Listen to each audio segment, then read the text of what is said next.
Rishikesh. We went to his house. Yeah, he is the project manager for the. Yeah. This is what you gave me.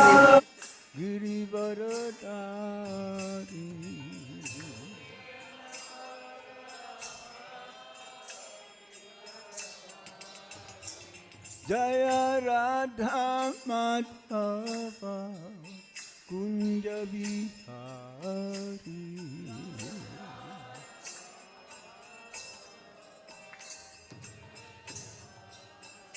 Jaya Radha Madhava Kunja Vihari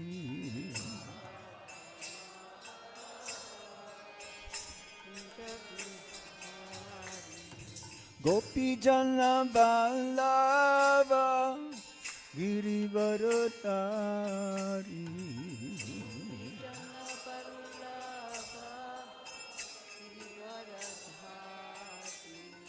Gopi Jana Vallabha Girivaradhari. So we had to make small radha for TOVP. We need you to paint them. And I would really Yasodanandana Praja Janaranshana. Yeah? I can tell Brajavalash that you'll do that, or you have to Yasodanandana Praja Janaranshana. Sura-taror has them made. He'll tell you. Yasodanandana Praja Yeah, painting, and they have to be there by the 11th February. Yasodanandana Praja Janaranjana. Okay. Yamuna Tira Panachari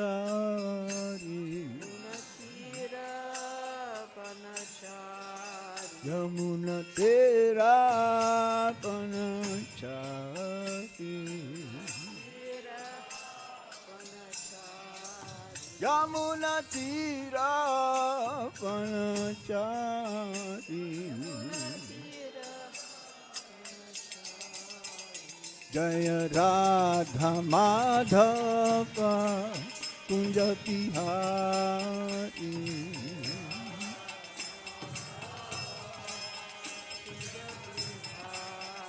Jaya Radha Madhava Kunja Vihari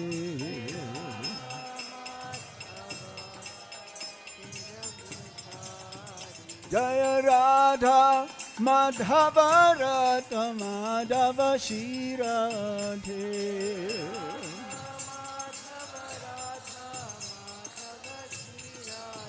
Jaya Radha Shama Sundara To Shama Sundara Shiradhe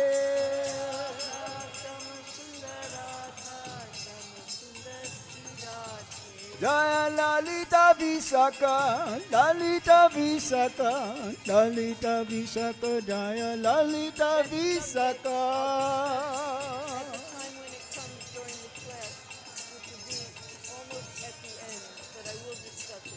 Jaya Krishna Balaram, Krishna Balaram, Krishna Balaram, Jaya Krishna Balaram.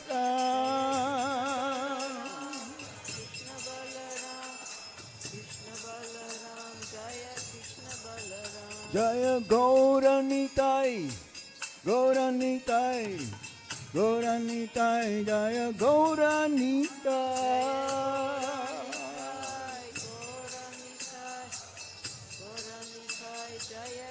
Jaya Jaya Prabhupada, Prabhupada, Prabhupada, Jaya Prabhupada.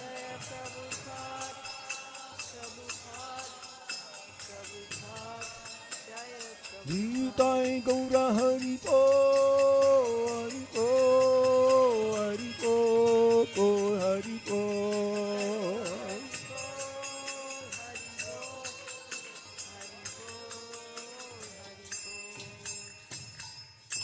Nitai Gaura Sitana Premanande. So now we're hearing the Srimad Bhagavatam class from Her Grace, Daivi Shakti Mataji, Daivi. Om Namo Bhagavate Vasudevaya. Om Namo Bhagavate Vasudevaya. Om Namo Bhagavate Vasudevaya. Today we're reading from Srimad Bhagavatam, Canto 10, Chapter 72, Text 6. Na brahmaṇaḥ sva-para-bheda-matis tava syāt.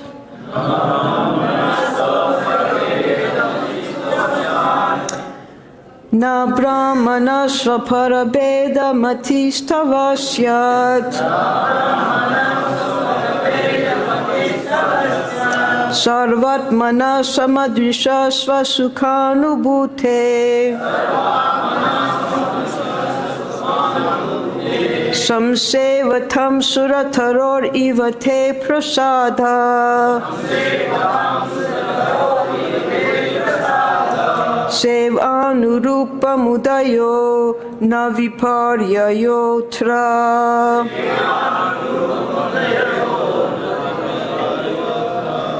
Na brahmaṇaḥ sva-para-bheda-matis tava syāt.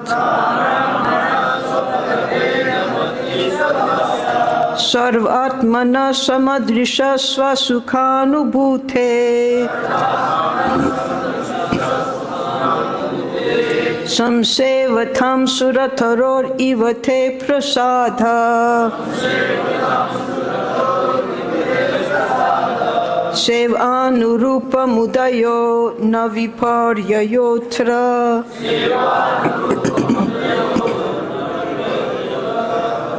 Na brahmaṇaḥ sva-para-bheda-matis tava syāt.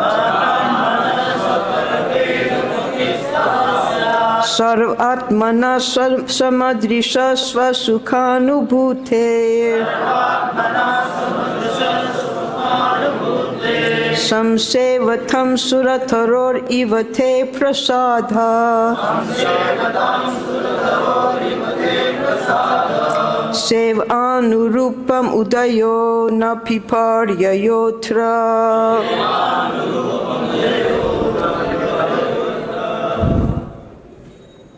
Na brahmaṇaḥ sva-para-bheda-matis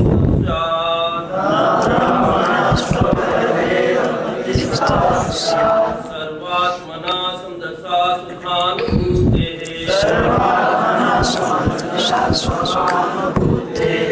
saṁsevatāṁ sura-taror prasādaḥ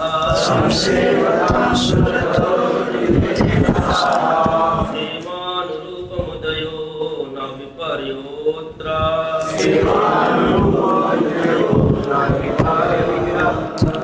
Na brahmaṇaḥ sva-para-bheda-matis tava syāt. Sarvātmanaḥ sama-dṛśaḥ sva-sukhānubhūteḥ. saṁsevatāṁ sura-taror prasādaḥ. sevānurūpam udayo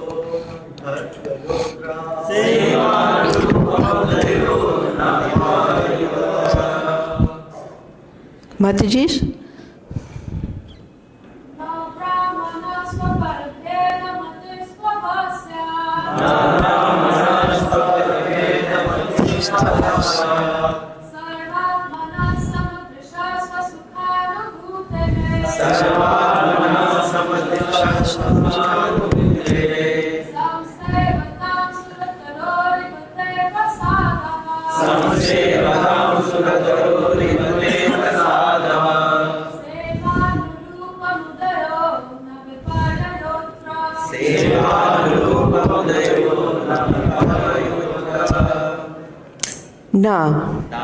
Not brahmaṇaḥ, of the absolute truth, sva, of own, para, and others, bheda, differential, matiḥ, mentality, tava, of you, syāt, there can be, sarva, of all beings, ātmanaḥ, of the soul, sama, equal, dṛśaḥ, whose vision, sva, within himself, sukha, of happiness, anubhūteḥ, whose experience, saṁsevatāṁ, for those who properly worship,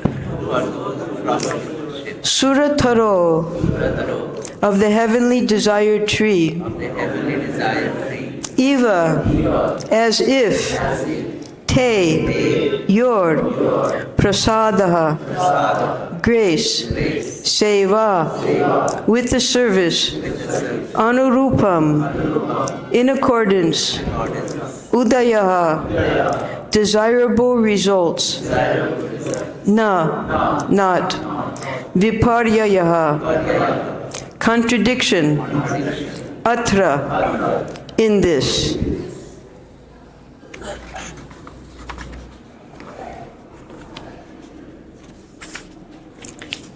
Translation. Within your mind, there can be no such differentiation as, this one is mine, and that is another's, because you are the supreme absolute truth, the soul of all beings, always equipoised and enjoying transcendental happiness within yourself. Just like the heavenly desired tree, you bless all who properly worship you, granting their desired fruits in proportion to the service they render you. There is nothing wrong in this. We can repeat together. Within your mind, there can be no such differentiation as, this one is mine, and that is another's, because you are the supreme absolute truth, the soul of all beings, always equipoised and enjoying transcendental happiness within yourself. Just like the heavenly desired tree, you bless all who properly worship you, granting their desired fruits in proportion to the service they render you. There is nothing wrong in this. Purport. Srila Sridhar Swami explains that a desired tree has no material attachments or partiality, but simply bestows its fruits upon those who deserve them, and not upon others. Jiva Goswami Prabhupada adds that a desired tree does not think, this person is fit to worship me, but that other person is not. Rather, a desired tree is satisfied with all who properly serve it. And the Lord acts in the same way, as explained here by King Yudhisthira. Srila Vishwanath Chakravarti adds that no one should accuse Lord Krishna of being envious of one person and showing favoritism toward another. Since the Lord is sva-sukhānubhūteḥ, experiencing his own happiness within himself, he has nothing to gain or lose in relation to conditioned souls. Rather, he reciprocates according to how they approach him. Srila Prabhupada very nicely sums up this point as follows in his rendering of King Yudhisthira's statement. Quote, if one takes to Krishna consciousness, his life becomes fulfilled both materially and spiritually. This does not mean that you are partial to the Krishna-conscious person and indifferent to the non-Krishna conscious person. You are equal to everyone. That is your declaration. You cannot be partial to one and not interested in others, because you are sitting in everyone's heart as the Supersoul and giving everyone the respective results of his fruitive activities. You give every living entity the chance to enjoy this material world as he desires. As the Supersoul, you are sitting in the body along with the living entity, giving him the results of his own actions, as well as opportunities to turn towards your devotional service by developing Krishna consciousness. You openly declare that one should surrender unto you, giving up all other engagements, and that you will take charge of him, giving him relief from the reactions of all sins. You are like the desire tree in the heavenly planets, which awards benediction according to one's desires. Everyone is free to achieve the highest perfection, but if one does not so desire, then your awarding of lesser benedictions is not due to partiality. Om Jnana Timurandasya Jnananjana Salakaya Chakshurunmilitam Jena Tasmai Shri Gurave Namaha Shri Chaitanya Manobishtam Stapitam Jena Bhutale Swayam Rupa Kadamayam Dadati Sva-padantekam Nama Om Vishnu Padaya Krishna Prashtaya Bhutale Shrimate Bhaktivedanta Swami Iti Namine Namaste Saraswati Deve Gauravani Pracharine Nirvishesha Sunyavari Paschatya Deshatarine Jai Shri Krishna Chaitanya Prabhu Nityananda Shri Advaita Gadadhar Shivas Adigor Bhakturinda Hare Krishna Krishna Krishna Hare Hare Hare Rama Rama Rama Hare Hare.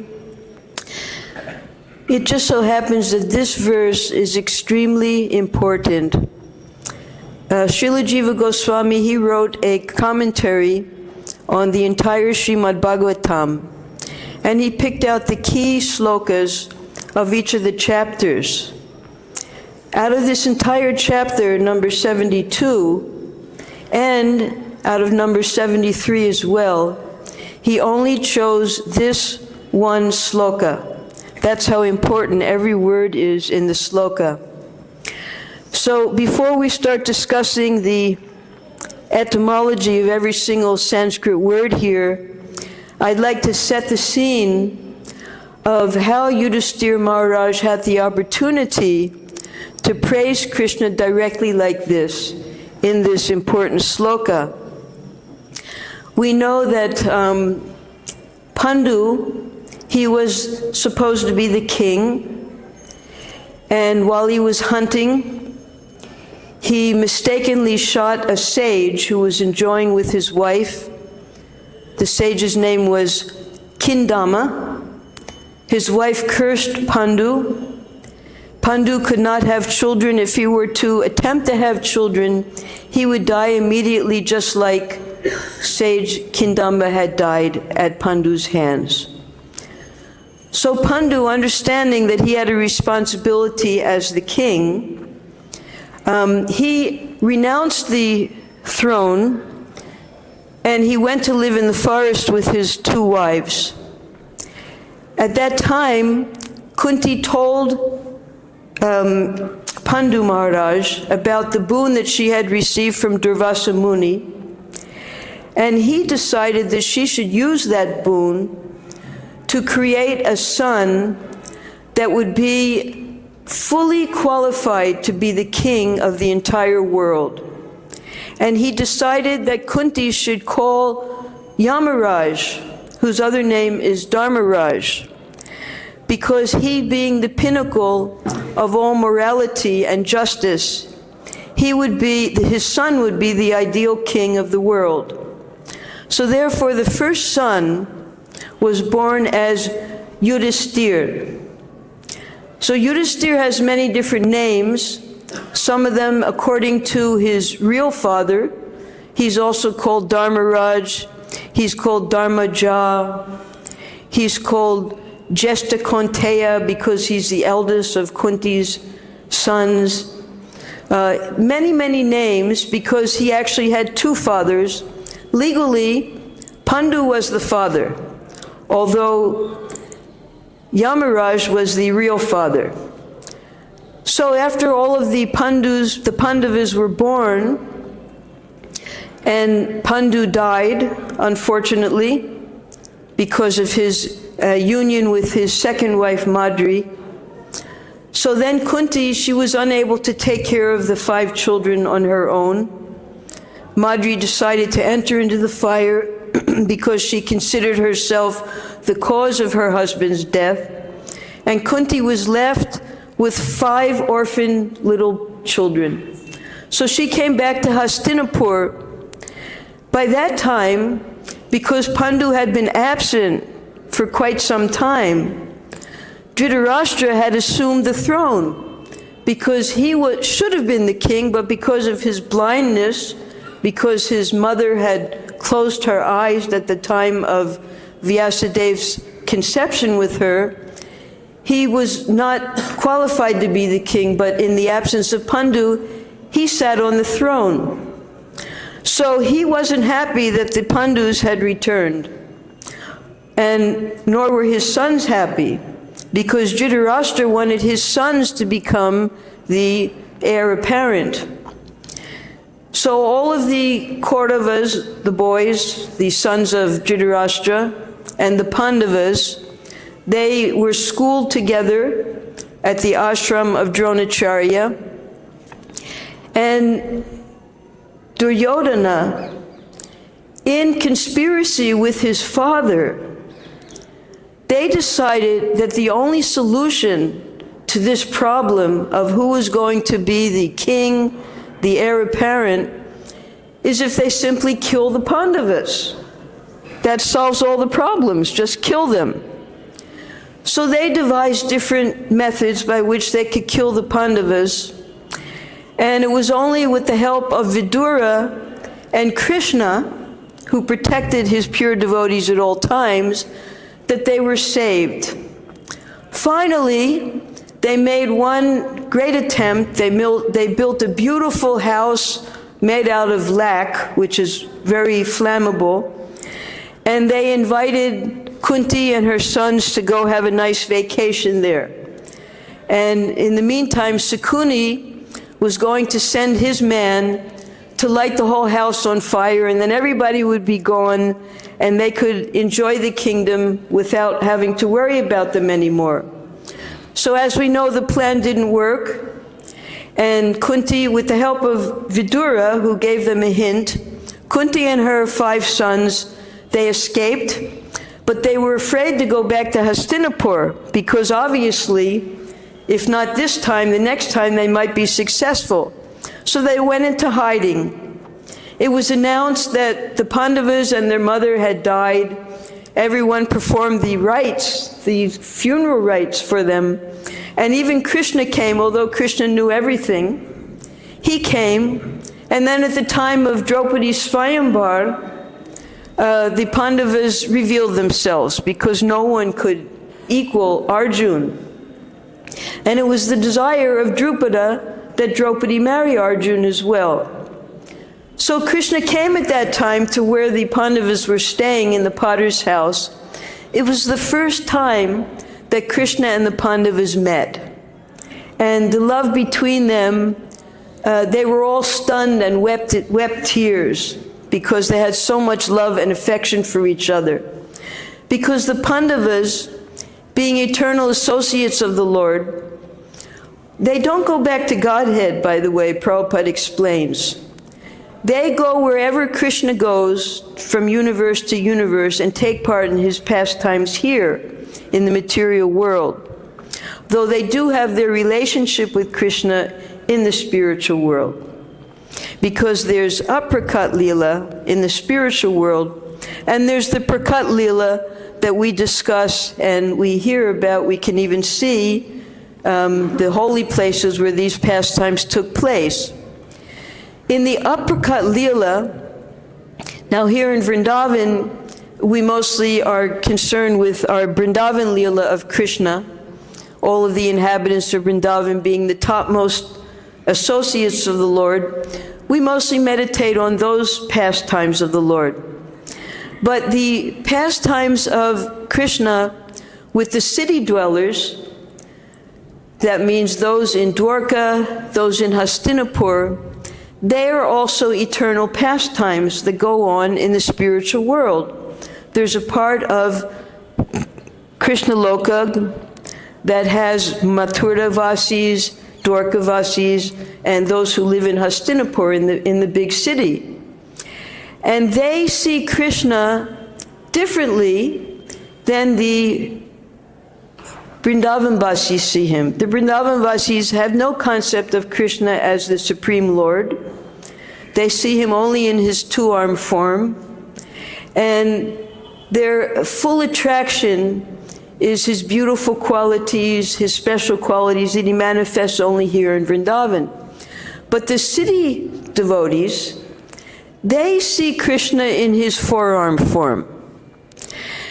Even when Krishna was in Hastinapur, Narada Muni, he was praising Yudhisthira, that because of your deep love for the Supreme Lord, he has come to reside in your house. Because he has come to your house, therefore, all of the sages and the saints, they come to visit you to get his darshan, and therefore you're also blessed by getting the darshan of all these great sages and saints. So Krishna in his Dwarkavasi, Hastinapurvasi form is four-armed. And therefore, they're accustomed to seeing Krishna in his four-armed form. That is also considered human, because just as in Bhagavad Gita, Arjuna, he asked to see the universal form. He asked to see the four-armed form, which is he was comfortable with that four-armed form, because the Mathuravasis, Dwarkavasis, Hastinapurvasis, they worship Krishna in the mood of understanding his opulence, understanding who he actually is as the Supreme Lord. They never forget that Krishna is the Supreme Lord who always protects them, who's always his their dearmost friend.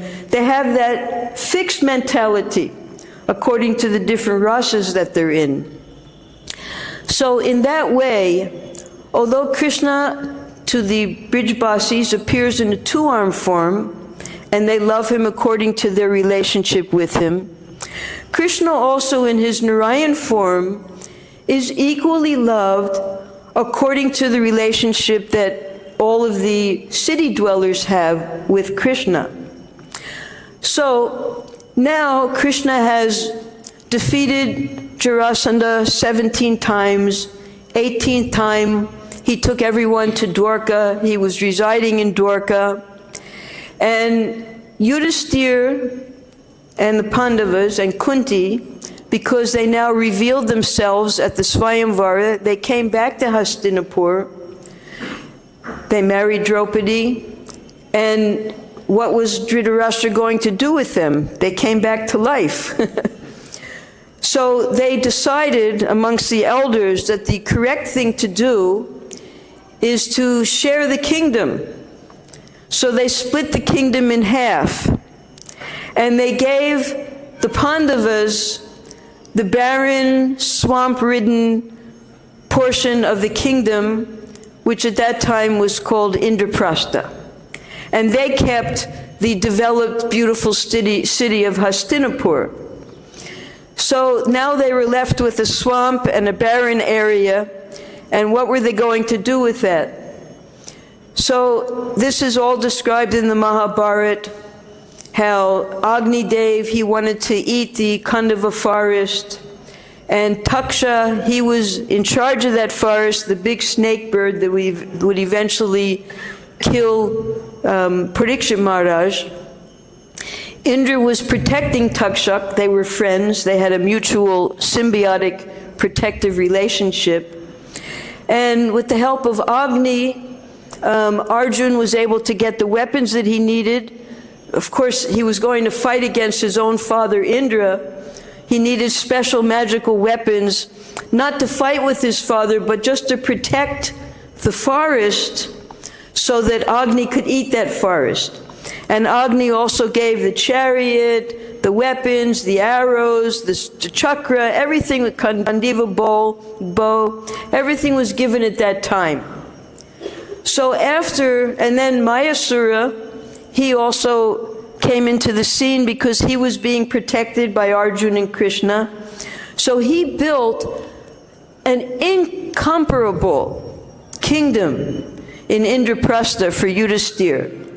So Dhritarashtra and Duryodhana, in their plans to make everything unsuccessful for the Pandavas, with the assurance of Krishna, his presence there, everything became more than they could imagine what success was.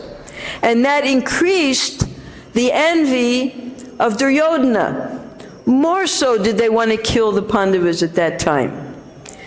So now that the Indraprastha kingdom was beautifully decorated, they had more opulence than any other king ever had, Yudhisthira Maharaj, who was the real heir apparent, he decided it was time to take his post as the king. Dhritarashtra had been sitting on the throne for some time, but he wasn't the real king. Yudhisthira was the real king. So he consulted with the priests and the elders, and the topmost sacrifice that can be performed by a king to establish himself as not only the king, but as the emperor, the Chakravarti, the Samrat, the king of all kings, is to perform the Rajasuya. Raja means king, and Suya means yagya. So when he was advised to perform this Rajasuya, it wasn't for his own self-aggrandizement.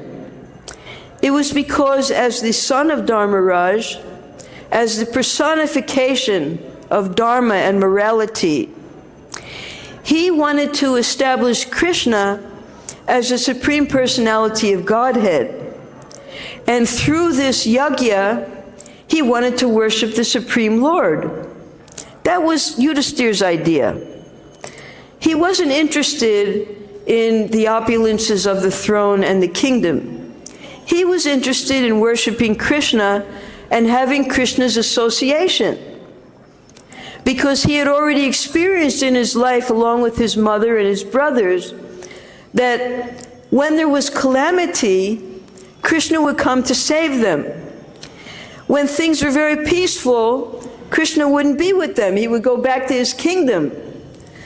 So now he was planning, trying to think of ways to see Krishna again. So he sent Narada Muni, who would be the greatest messenger, to Dwarka to invite Krishna for the Rajasuya that he wanted to hold. And Krishna, because he was playing the part of a human prince under the auspices of Ugrasen, at the same time we know that the messenger from Jarasandha's prisoners came, and the Yadu clan, they preferred to help the kings who were in prison, because those kings were their own kinsmen. It was their family members that had been imprisoned.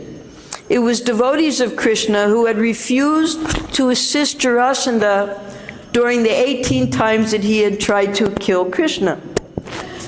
So they wanted to go immediately and kill Jarasandha and free the kings, all the Yadu clan. But Krishna could understand, being the Supreme Lord, that there were two paths to take, and he couldn't be the one to choose for diplomatic purposes. So he called upon his foremost advisor, which was Udayo, who didn't have double vision. He understood, because he had been trained by Brihaspati in the topmost of all political sciences and diplomacy, right from wrong. So he submitted to Udayo, what should I do? I can only take one path. And Udayo, after praising Krishna, telling him that you don't really need my help, you're the Supreme Lord, because again, in Dwarka Leela, everyone knew that Krishna was the Supreme Lord. But just because you're asking me, according to Dharma, according to the rules of Niti Shastra, I will tell you that your first priority is to save the kings. And actually, Yudhisthira Maharaj will not be able to perform his Rajasuya until Jarasandha is dead. So you're performing both things at the same time. If you go and kill Jarasandha and free the kings, then after that, Yudhisthira Maharaj will be able to perform the Rajasuya. So Krishna agreed to that friendly advice, and he informed all the Yadavas that yes, we're going to go kill Jarasandha. Udayo gave Krishna very good advice that when you're dealing with a treacherous enemy, you have to use treachery. You have to fight fire with fire. So he showed Krishna that how to split Jarasandha in two, that Bhima is the only person who can kill Jarasandha, that Jarasandha doesn't know how to do a one-on-one combat. He's actually a coward. He knew his own weakness. So he would always surround himself by Akshohinis, so many Akshohinis, and unnecessarily, millions of people would die just for his superiority. So Udayo recommended, we don't want another war. We've already, you killed enough, you set him free enough times. You just make this one-on-one between Bhima and Jarasandha. And he also told Krishna that because Jarasandha, he worshipped the Brahmanas, but he did not worship the Lord of the Brahmanas. So he was actually highly offensive. So what you should do is you should come disguised as Brahmanas. So everything was pre-planned in Dwarka. Even Yudhisthira didn't know about this plan. And then Krishna arranges, Pradyumna will stay with Ugrasena and protect the fort. Krishna with hundreds of thousands of, the procession was so long it looked like a huge snake proceeding to Indraprastha. Krishna went there with his wives and with so much opulence. And as he approached Indraprastha, he sent a message. And when Yudhisthira heard that Krishna had come actually, well, he and the Pandavas, they were in such ecstasy. They ran out of their palace to greet Krishna and the whole entourage. And when Krishna and the Pandavas saw each other, they were just stunned with love. The tears began to fall. They were, according to their relationship. Now, Yudhisthira's relationship is, he was like an older brother. He had a very special, friendly relationship with Krishna called Suhrit Sakha. The Suhrit Sakha, it's a mixed relationship. There are three rasas contained in one. He's a Sakha, he's a friend of Krishna. At the same time, he has Vatsala bhav for Krishna because he's an older brother, just like Balaram. So he was always thinking of how to protect Krishna. At the same time, he understood himself to be the servant of Krishna. So there was also Dasya bhav.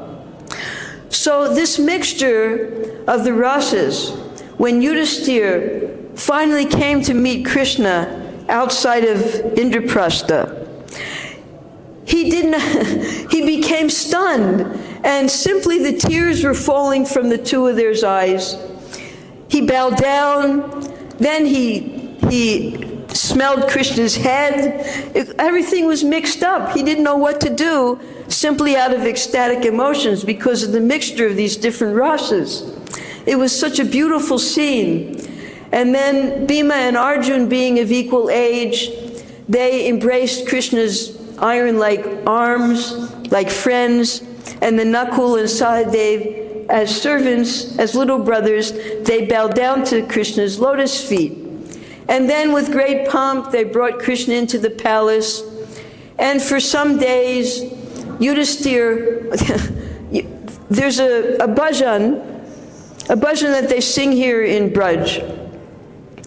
50 years ago, before Vrindavan and the other places in Braj became world famous due to Prabhupada's preaching, everything was like a village here.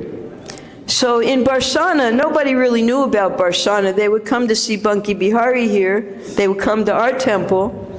But Barsana was just a cow village. No roads, nothing. And there would be Mangalarti every night, every morning. They'd ring a big gong and all the people would wake up, come to Mangalarti. After Mangalarti, they would put on their loudspeaker from the hill so that everybody could hear it, a bhajan that if Krishna came to your door right now, what would you do? So the whole morning they're thinking, oh, if Krishna came to my door, what am I going to do? It was wonderful meditation. So you can imagine now, not only Krishna, all of his queens, his children, everybody comes all of a sudden to Yudhisthira's door. He couldn't think what to do next. He would forget how to do the different yagyas. He was just so absorbed that Krishna has finally come. So this went on for a few days. And now, finally, things have quieted down. Draupadi, all the women, they got to have darshan of Krishna. Normally, they never come out of their quarters. But for Krishna, they came out all shedding tears to be able to have darshan of Krishna. So now they're sitting in the palace together, in the assembly. Yudhisthira, he speaks to Krishna. And we have these verses here. So in this verse, he's approaching the subject matter of why he wanted Krishna to come to Indraprastha. Now we'll discuss all the words in this sloka because they're so beautiful. In the first line, we have na brahmaṇaḥ sva-para-bheda-matis tava syāt. So we know the word Bheda, achinta Bheda, Bheda tattva. Bheda is when you separate something, right? And in the philosophy of Sri Chaitanya Mahaprabhu, we're simultaneously one and separate from the Supreme Lord. So what Yudhisthira Maharaj is saying here is that because you are the Supreme Absolute Truth, the Supreme Pure, you're Brahman, there's no Bheda in you. There's no differentiation between sva, sva means myself, like our sva-rup, and para. Para means like parosi, others. So you don't see the sva and the para. For you, everyone is the same. You're equal vision, sama-dṛśaḥ, just like sama-darshini. The sages also, they have equal vision because Brahma Bhuta Prasanatma na sochati na kangsati sama-sarvishu bhuteshu mad bhaktim labhate param. So not only is Krishna sama-dṛśaḥ, the devotees also, they become sama-dṛśaḥ because they see everyone as part and parcel of the Supreme Lord, because they're full of bhakti for the Supreme Lord. So Yudhisthira Maharaj, he praises him like that, that you don't differentiate between mine and yours. Because, why is that? Because you don't need anything from anybody. You're not trying to get anything from anyone. You are self-satisfied. That's his sva-sukhānubhūteḥ. Sva, again, sva-sukha. You're satisfied in yourself. That's your experience. That's the way you are. That's your nature, your bhute. Then, saṁsevatāṁ sura-taror. All right, so we have to remember now who the Pandavas are. They are practically personifications of their real fathers, who were demigods, right? The demigods. And they're living in the city, and they have a relationship of awe and reverence to the Supreme Lord mixed with pure friendship. So, sura-taror. Here in Vrindavan, we call the desired trees kalpavriksha. In the heavenly planets, they're called sura-taror. Sura means the demigods. Taro means kalpa-taro. Taro means a tree. So there are two different kinds of desire trees. One is the desire tree you find in the heavenly planets, and one is the desire trees that we have, all of the desire trees here in Braja. Now this sura-taror, when Indradev had received from Durvasa Muni the celestial garland, and Indradev put it on the head of Airavata, and Airavata being an innocent elephant, he felt this thing on his head, he picked it up with his trunk and threw it down and trampled it. So Durvasa Muni, he became offended. He easily becomes offended. And he cursed Indra that you will lose all of your powers, you'll lose everything. So then Indra had to flee, Bali came, he took over heaven, and Indra had to, so finally he surrendered to Vishnu, that was the whole point, to surrender to Vishnu. And Vishnu described to him that, well, you've lost everything now.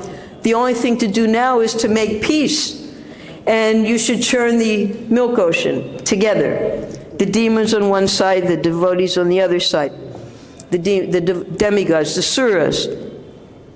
So as they were churning, many things came out of that milk ocean. And one of the as each thing appeared, either the demons wanted it or the demigods wanted, there would be additional fighting, but eventually they came to some agreements as each thing appeared. So one of the things that was churned out of the milk ocean was the sura-taror. It was a desire tree.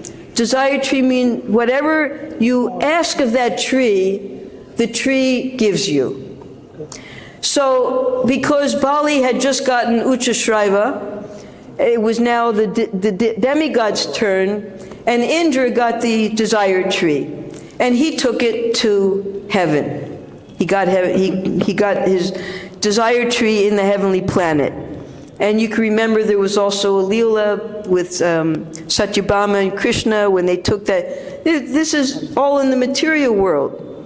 And this desire tree acts according to the way Yudhisthira Maharaj is describing here, that saṁsevatāṁ sura-taror ivate prasādaḥ. That according to how a person worships you and respects you, you reciprocate accordingly.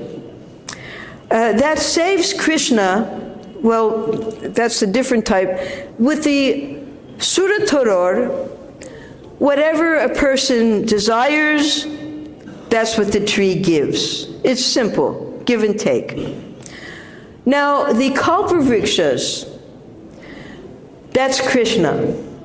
Because Krishna he's not a businessman. That as you worship me, I'm going to just give you that much and no more. No. Krishna says, all you have to do is surrender to me. I will protect you from all your sinful reactions. You don't have to worry. I will take you back to Godhead. He gives, all you have to do is surrender. And not only that, all you have to do is give a little bit of water and a tulsi leaf, and he gives himself to the devotee. So that's not a very fair deal. So Krishna's a special kind of kalpavriksha. He goes over and beyond what someone requests of him. So that is the way Krishna is. He's not just judging. He says in the Bhagavad Gita, Ye tamam prapadyante tang sataiva bhajamyaham. I reward them accordingly as they surrender unto me. But for the devotees, he will go over and beyond, because he wants to give himself to his devotees. Even if they do things improperly, as we all do, still we get so much mercy, prasad. We get so much prasad from, we don't even know what we're doing. We're only doing it because our spiritual master asked us to do these things. Still we get so much mercy from Krishna. So that's the type of kalpavriksha that Krishna is. And this is what Yudhisthira is saying. We have to remember, now right after this incident, when finally Jarasandha was killed, all the kings were released, and we'll read in the coming chapters the Rajasuya, the sacrifice, huge sacrifice that was performed to make Yudhisthira. This is all about Yudhisthira. Right? The whole thing is about Yudhisthira. Make him the Chakravarti. Chakravarti has two meanings. Chakravarti means one whose wheels are always moving, because he has to oversee the entire planet. And Chakravarti also means that he is the instrument for the will of Dharma. So Yudhisthira was the perfect person for that, being Dharmaraj himself, the personification. He never told a lie in his whole life. Even when Krishna told him to tell a lie, he figured out a way to get around it with the Asvatthama elephant. And it's described in the Mahabharata that he was so pure that his chariot always was 4 inches above the ground. So this is Yudhisthira.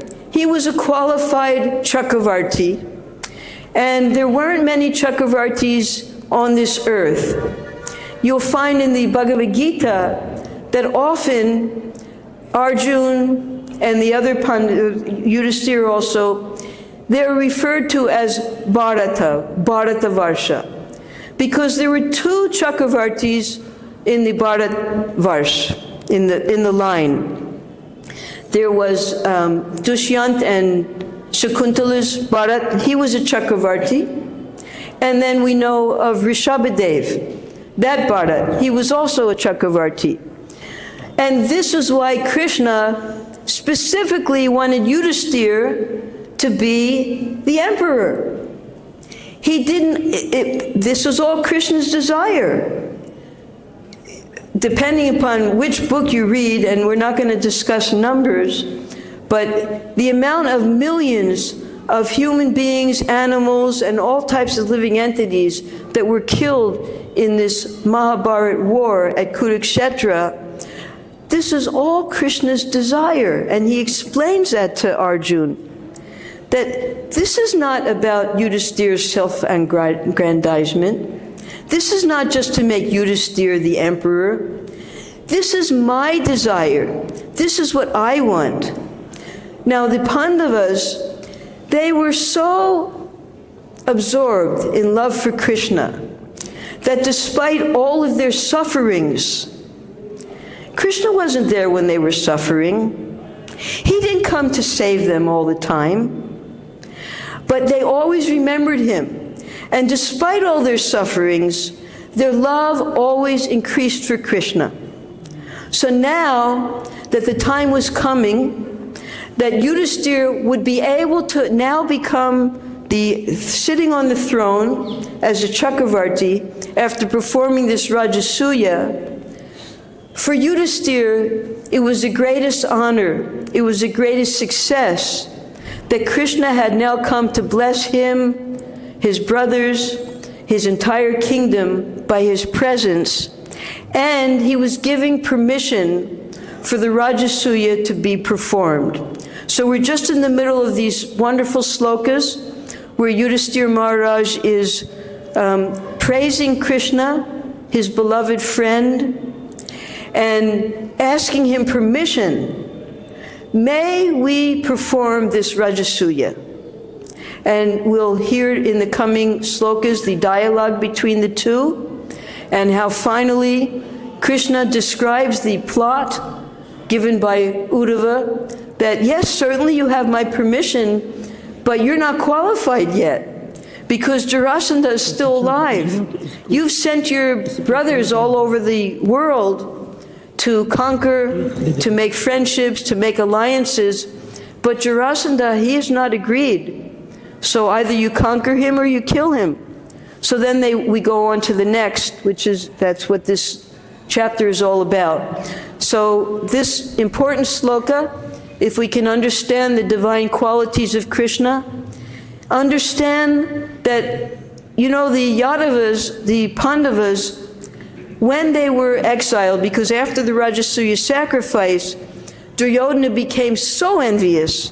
That was when they plotted with the dice game. Yudhisthira lost absolutely everything. Then the second dice game, when he had to leave the kingdom for 13 years. And where did they come? They came here to Braj. They were in Hodal. They spend a lot of time in Kamyavan. And there's so many different pastime places that the Pandavas manifest here. And finally, this was also manifest, Prakat, 50 years ago and more, now not visible anymore. But the Pandavas decided that of all the places they wanted to reside was at Radhakund. And they took the form of trees. And they stood on the bank of Shamakund to observe, because what do trees do? They give shade, they give fruits, they give so many different things, but they also get to observe the Lord's pastimes. So they were living there in the form of trees at Shamakund, and that was why when Raghunath Das Goswami wanted to excavate the two kunds, they came to him in a dream and said, no, we're living here, you go around us. And that's why Shamakund is not square. So they were aware of the Brajalila, and they very much took part in the Brajalila in their own secret form. But they were also very much a part of the Dwarka Hastinapur Leela. And that's what we're studying right now.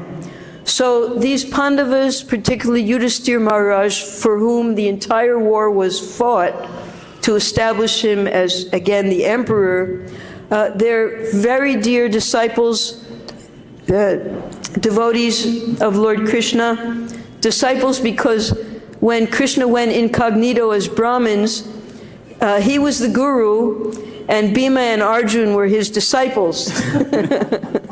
That was the masquerade that they played on the way. So time is up. If anyone has any questions. Yes, Prabhu.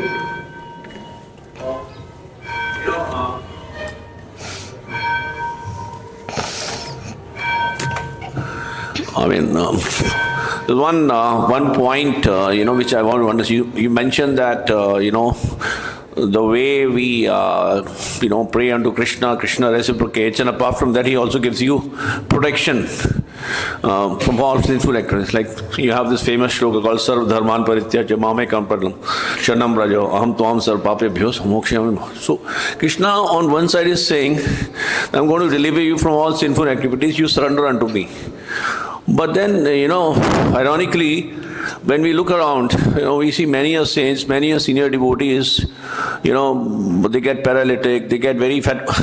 Many senior devotees around us, they get paralytic, they get very fatal diseases, which make them immobile. Now, yes. if Krishna has given them protection from all sinful activities, yes. and why is it that, if you look at Ramakrishna Paramahansa, he had neck cancer, and even in our society, we think, I don't know, many people, so that it basically surprises us that if Krishna has given the protection and they're such highly elevated soul, they've taken sannyas and they've they've dedicated their entire life. So, maybe one explanation could be they are absorbing the sinful activities of devotees. But at the same time, Krishna has guaranteed the deliverance from sinful activities of himself as well as the devotees. Now, why is it that these people are suffering from these problems which are limiting them? Yes, Yudhisthira Maharaj asked the exact same question to Krishna. And not only Yudhisthira Maharaj, but later Parikshit Maharaj asked the same question.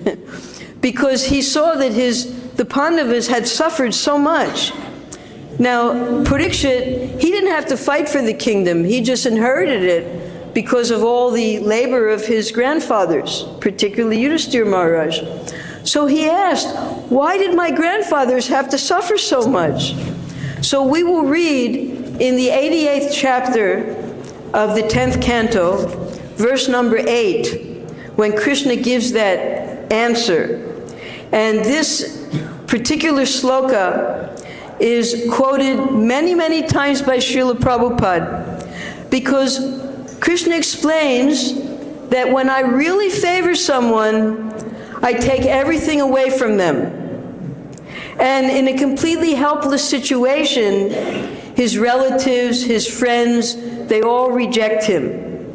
And again, the person will try to regain what he had lost. And again, I make it unsuccessful. And at that time, he realizes, I must surrender to the Supreme Lord. So what you're seeing is a loving relationship. It has nothing to do with karmic reaction. It's a loving relationship between Krishna and his devotees. He brings them to the point of utter helplessness where they have nothing else to do but to surrender to the Supreme Lord. And haven't each one of us had that experience in our lives? If we think about it. That's why we're all sitting here today. Our material life was completely hopeless. My dear Lord, finally I surrendered to you, and here we are now sitting in Vrindavan, including you. Yeah, go on. So, there's an attendant question to this is that, if Krishna is trying to make you surrender even more, the fact of the matter is many senior disciples of Prabhupada, many very, very senior sannyasis all around, they're already surrendered. They've dedicated their life right from the incipiency. We also have this Premanand Maharaj who has 2 of his kidneys failed, is what we hear about. And there was I mentioned about Ramakrishna Paramahansa and many people around us. Yes. And they surrender from day one. They are, the people who have been brahmacharis all their life, but they've suffered towards the end of their life. Okay. So are you trying to say that Krishna is rewarding them to suffer so much and make them realize that the world is so much full of miseries and surrender is the only way, and as long as you're living, you have to suffer a lot. Mm-hmm. And eventually, of course, they'll get delivered, but at the same time, why is Krishna making them suffer so much till the time they leave this body and go to the Golak Dham? We don't have to look outside. We have the example of Srila Prabhupada sitting here in his samadhi.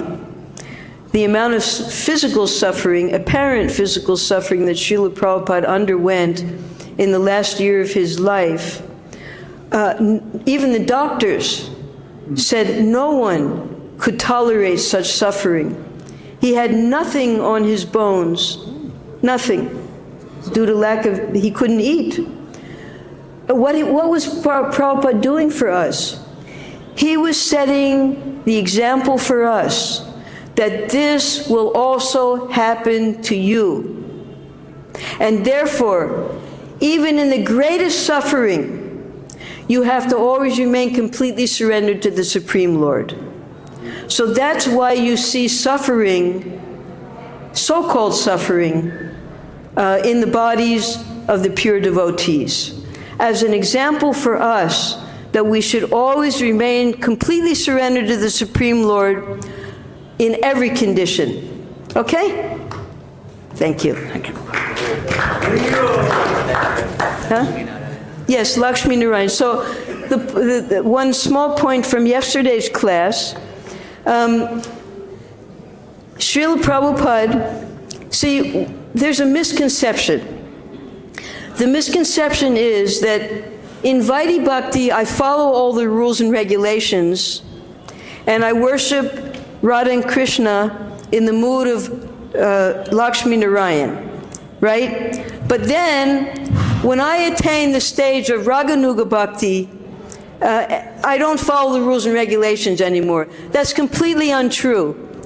Those in Raganuga Bhakti, they're following all the exact same rules and regulations out of pure love for Radha and Krishna.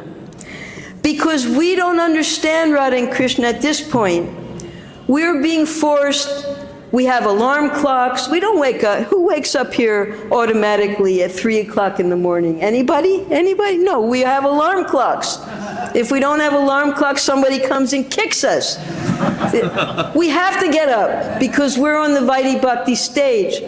In the Raganuga Bhakti stage, we don't sleep. We are so absorbed in Radha and Krishna's pastimes, there's no time to sleep. We're so busy performing all the different types of service in our mind for them, for the deities. But we're doing all the exact same things. We're coming to Mangalarti. Why? Because that's when Radha and Krishna wake up. Everything's exactly the same. It's not that we change our activities when we attain Raganuga Bhakti. We do all the same things, but with love. And then we can see Radha and Krishna. So in the beginning, when we need to get kicked to do these things, that's called Vaidhi Bhakti.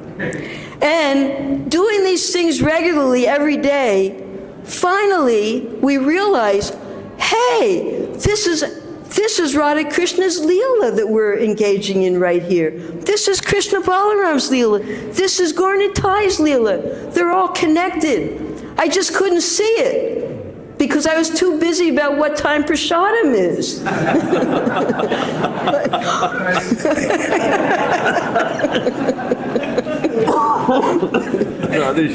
So nothing changes, simply our mentality changes.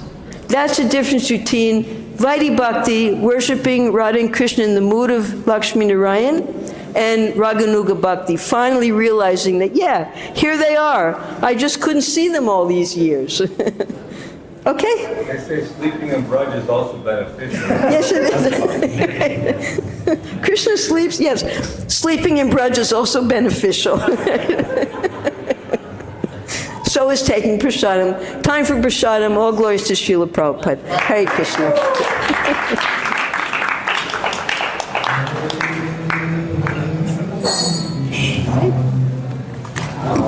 I need that big picture.